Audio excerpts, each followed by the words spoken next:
अंगं हरे पुलकभूषणमाश्रयन्तीं भृङ्गाङ्गनेव मुकुलाभरणं तमालम् अङ्गीकृताखिलविभूतिरपाङ्गलीला माङ्गल्यदास्तु मम मङ्गलदेवतायः। मुग्धा मुहुर्विदधते वदने मुरारिः प्रेमत्र प्रापणिहितानि गतागतानि मालादृशोर्मधुकरीव महोत्पलेया सा मे श्रियं दिशतु सागरसम्भवायः। आमीलिताक्षमधिगम्य मुदा मुकुन्दम् आनन्दकन्दमनिमेषमनङ्गतन्त्रम् आकेकरस्थितकनीनिकपक्ष्मनेत्रम् भूत्यै भवेन्मम भुजङ्गशयाङ्गनायः। बाह्वान्तरे मधुजिताश्रितकौस्तुभेया हारावलीवहरनीलमयी विभाति कामप्रदा भगवतोऽपि कटाक्षमाला कल्याणमावहतु मे कमलालयायः। कालाम्बुदालिललितोद्रसिकैटभारे धाराधरे स्फुरति या तडिदङ्गनैव मातुः समस्तजगतां महनीयमूर्तिः भद्राणि मे दिशतु भार्गवनन्दनायः। प्राप्तं पदं प्रथमतः खलु यत्प्रभावात् माङ्गल्यभाजि मधुमाथिनि मन्मथेन मय्यापते तदिह मन्थरमीक्षणार्धम् मन्दालसं च मकरालयकन्यकायः। विश्वामरेन्द्रपदविभ्रमदान्तदक्षम् आनन्दहेतुरधिकं मुरविद्विषोऽपि ईशन्निषेधतु मयि क्षणमीक्षणार्धम् इन्दीवरोदरसहोदरमिन्दिरायः।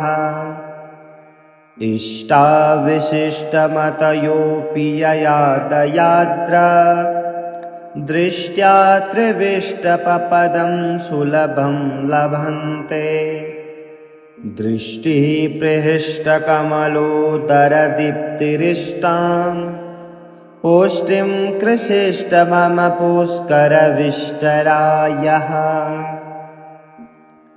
दद्यादयानुपवनो द्रविडाम्बुधाराम् अस्मिन्न किञ्चन विहङ्गशिशौ विषण्णे दुष्कर्मघर्ममपनीय चिराय दूरं नारायणप्रणयिनी नयनाम्बुवाः।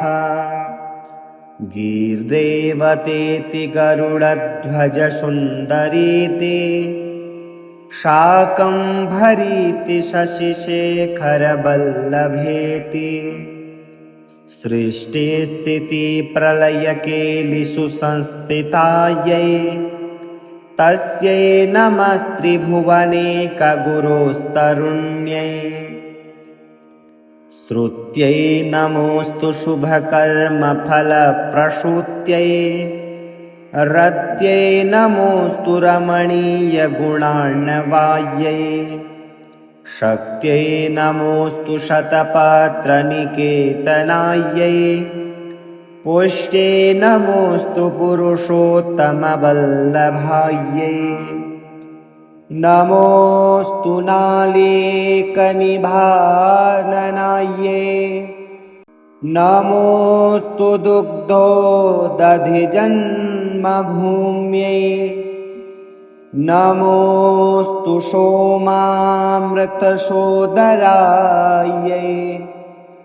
नमोऽस्तु नारायणवल्लभायै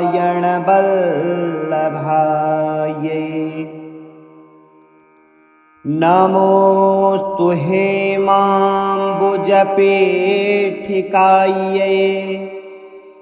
नमोऽस्तु भूमण्डलनायिकायै नमोऽस्तु देवादिदयापरायै नमोऽस्तु शारङ्गायुधवल्लभायै नमोऽस्तु देव्ये भृगुनन्दनायै नमोऽस्तु विष्णोरुरसंस्थितायै नमोऽस्तु लक्ष्मी कमलालयायै नमोऽस्तु दामोदरवल्लभायै नमोऽस्तु कान्त्यै कमलेक्षणायै नमोऽस्तु भूत्यै भुवनप्रसूत्यै नमोऽस्तु देवादिविरर्चितायै नमोऽस्तु नन्दात्मजवल्लभायै सम्पत्कराणि सकलेन्द्रियनन्दनानि साम्राज्यदानविभवानि सरोरुहाक्षे त्वद्वन्दनानि दुरितोद्धरणोद्यतानि मामेव मातरनिशं कलयन्तु मान्ये यत्कटाक्षमुपासनाविधिः सेवकस्य सकलार्थसम्पदः शन्तनोति वचनाङ्गमानसे त्वां मुरारे हृदयेश्वरीं भजे सरसिजनिलये सरोजहस्ते धवलतमांशुकगन्धमाल्यशोभे भगवति हरिवल्लभे मनोज्ञे त्रिभुवनभूतिकरे प्रसीद मह्यम् अङ्गं हरे पुलकभूषणमाश्रयन्तीं भृङ्गाङ्गनेव मुकुलाभरणं तमालम् अङ्गीकृताखिलविभूतिरपाङ्गलीला माङ्गल्यदास्तु मम मङ्गलदेवतायाः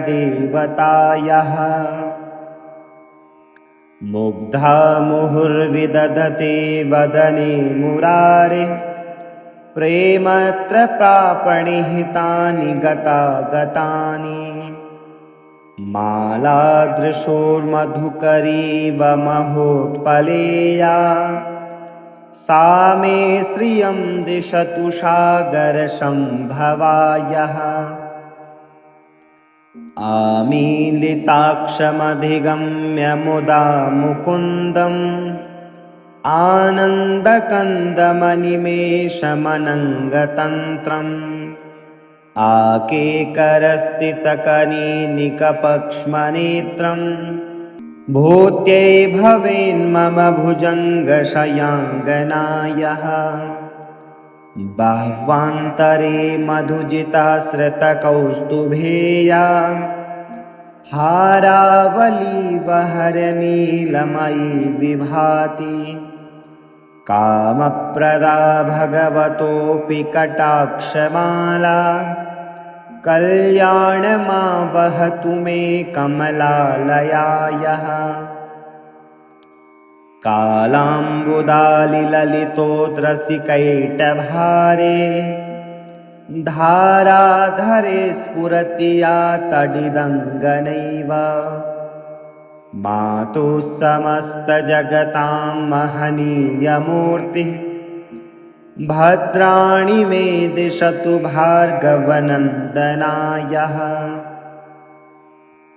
प्राप्तं पदं प्रथमतः खलु यत्प्रभावात् माङ्गल्यभाजि मधुमाथिनि मन्मथेन मय्यापते तदिह मन्थरमीक्षणार्धम् मन्दालसं च मकरालयकन्यकायाः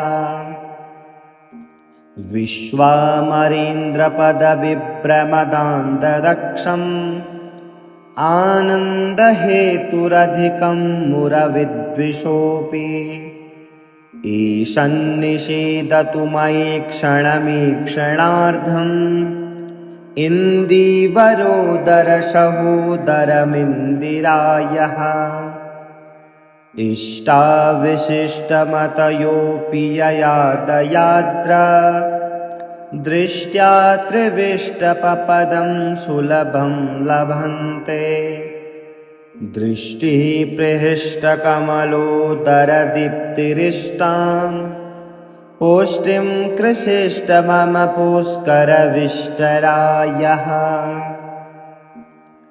दद्यादयानुपवनो द्रविडाम्बुधाराम् अस्मिन्न किञ्चन विहङ्गशिशौ विषण्णे दुष्कर्मघर्ममपनीय चिराय दूरं नारायणप्रणयिनी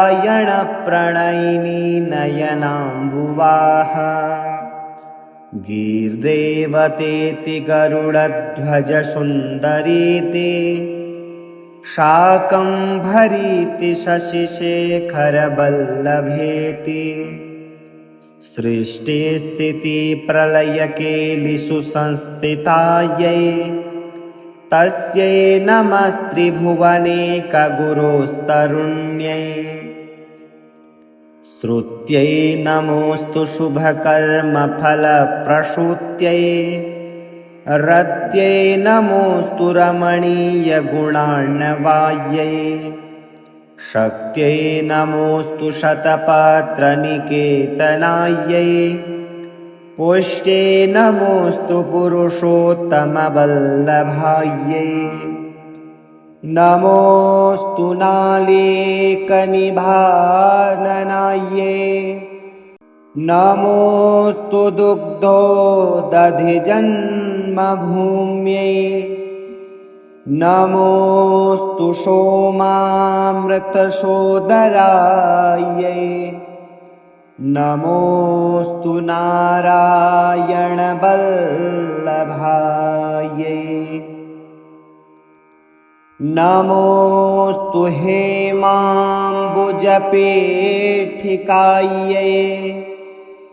नमोऽस्तु भूमण्डलनायिकायै नमोऽस्तु देवादिदयापरायै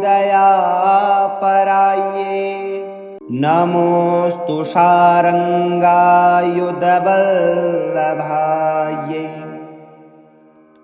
नमोऽस्तु देव्ये भृगुनन्दनायै नमोऽस्तु विष्णोरुरसंस्थितायै नमोऽस्तु लक्ष्म्यै कमलालयायै नमोऽस्तु दामोदरवल्लभायै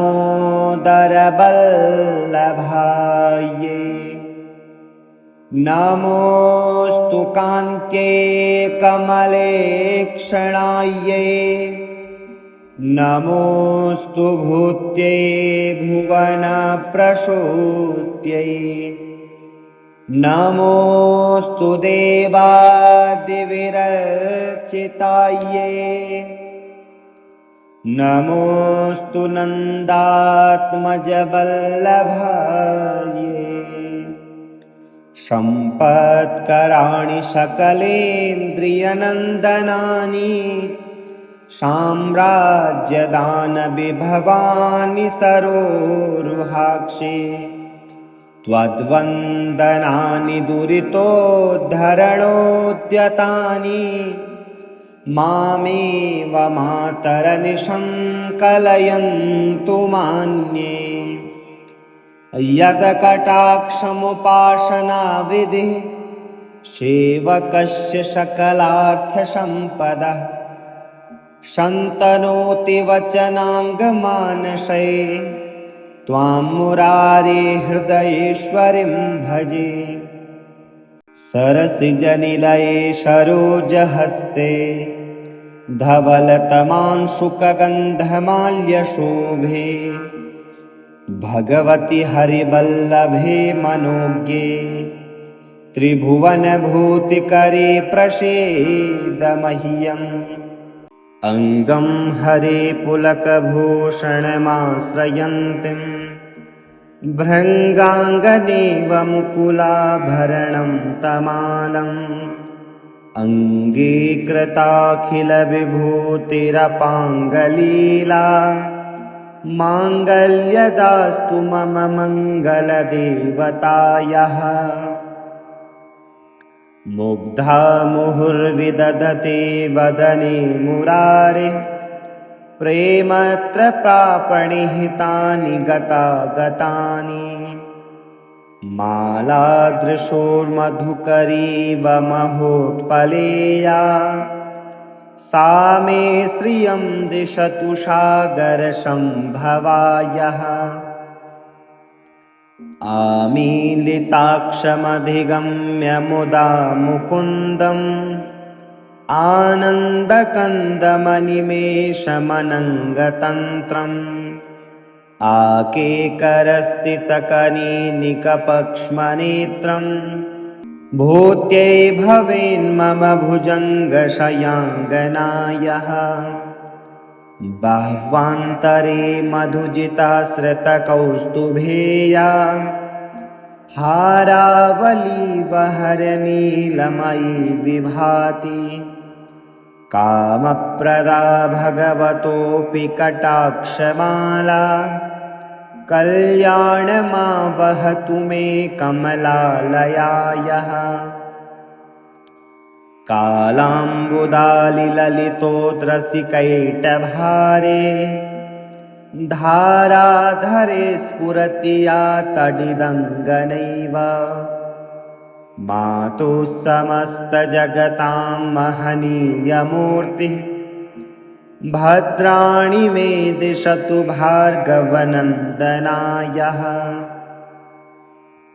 प्राप्तं पदं प्रथमतः खलु यत्प्रभावात् माङ्गल्यभाजि मधुमाथिनि मन्मथेन मय्यापते तदिह मन्थरमीक्षणार्धम् मन्दालसं च मकरालयकन्यकायः। विश्वामरेन्द्रपदविभ्रमदान्तदक्षम् आनन्दहेतुरधिकं मुरविद्विषोऽपि ईशन्निषेधतु मयि क्षणमीक्षणार्धम् इन्दीवरोदरसहोदरमिन्दिरायः।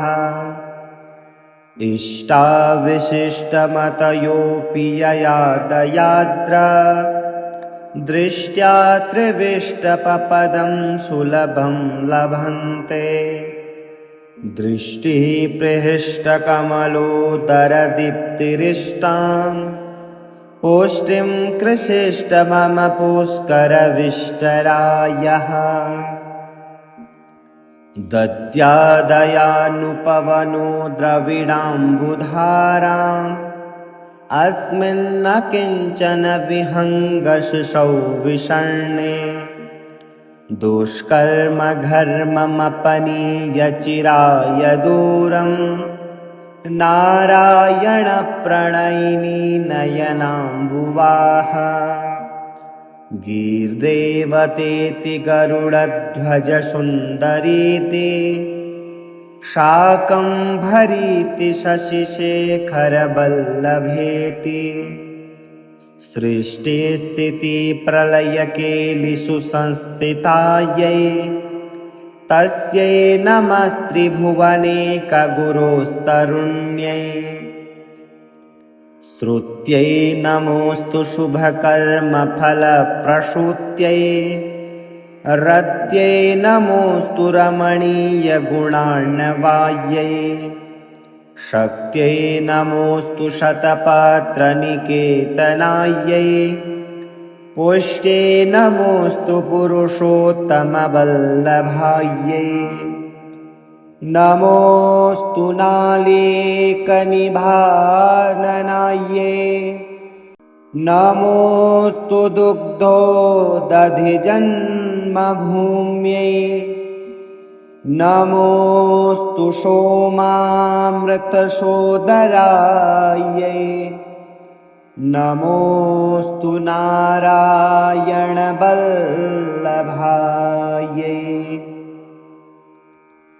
नमोऽस्तु हेमाम्बुजपेठिकायै नमोऽस्तु भूमण्डलनायिकायै नमोऽस्तु देवादिदयापरायै नमोऽस्तु शारङ्गायुधवल्लभायै नमोऽस्तु देव्ये भृगुनन्दनायै नमोऽस्तु विष्णोरुरसंस्थितायै नमोऽस्तु लक्ष्म्यै कमलालयायै नमोऽस्तु दामोदरवल्लभायै नमोऽस्तु कान्त्यै कमलेक्षणायै नमोऽस्तु भूत्यै भुवनप्रसूत्यै नमोऽस्तु देवादिविरर्चितायै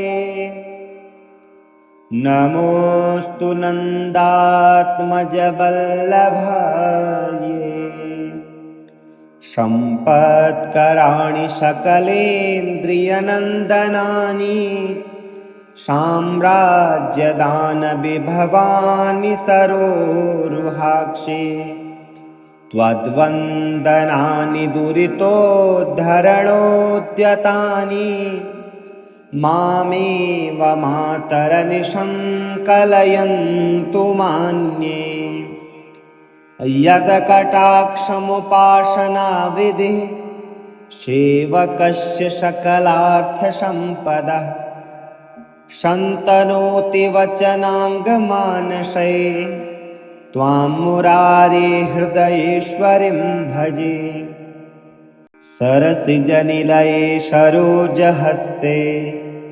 धवलतमांशुकगन्धमाल्यशोभे भगवति हरिवल्लभे मनोज्ञे त्रिभुवनभूतिकरे प्रसीद मह्यम्